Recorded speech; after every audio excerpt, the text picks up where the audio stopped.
Hello అండి, అందరు ఎలా ఉన్నారు? మనలో చాలా మందికి బద్రీనాథ్ వెళ్ళాలని ఉంటుంది, కానీ ఏజ్, ఫైనాన్షియల్, హెల్త్ ఇష్యూస్ వల్ల వెళ్ళలేకపోతుంటాం. అందుకే మనలాంటి వారి కోసం ఆ బద్రీనాథుడే హైదరాబాద్కి వచ్చేశారు. ఇప్పుడు హైదరాబాద్లో కొత్తగా బద్రీనాథ్ ఆలయాన్ని నిర్మించారు.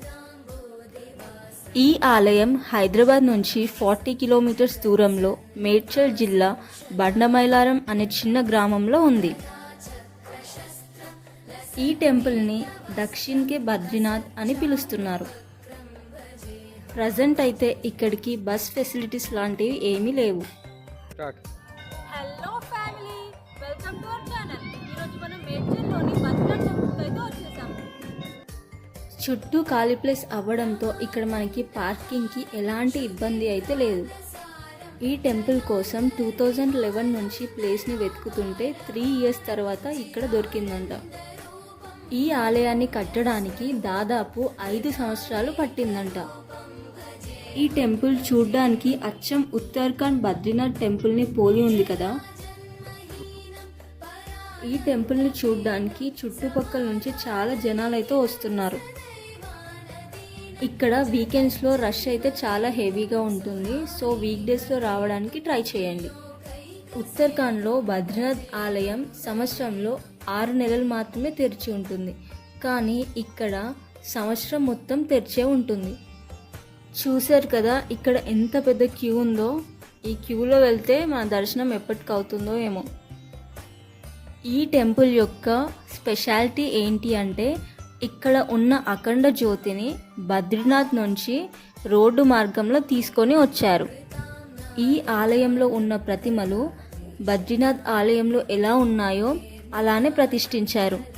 ఇక్కడ మనకి గణేష, కుబేరస్వామి, ఉద్ధవ్, గరుడ, విష్ణు, లక్ష్మీమాత, నారదుడు, నరనారాయణులు అందరూ ఒకే చోట దర్శనమిస్తారు. దర్శించుకొని బయటకు రావడంతోనే ఇక్కడ మనకి శివ ఆలయం ఇంకా లక్ష్మీమాత ఆలయాలు ఉన్నాయి.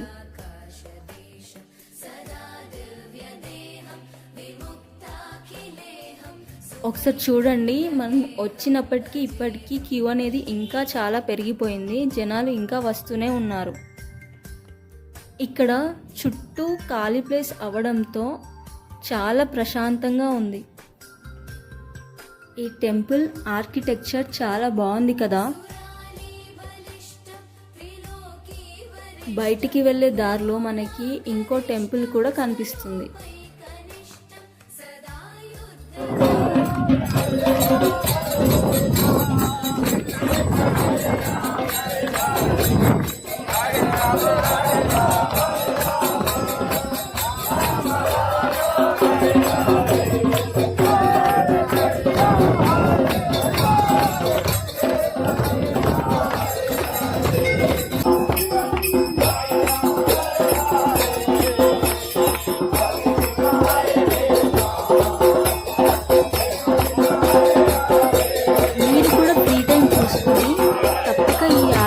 వచ్చి దర్శించుకోండి. ఇలాంటి మరిన్ని వీడియోస్ కోసం please do like, share and subscribe to our channel.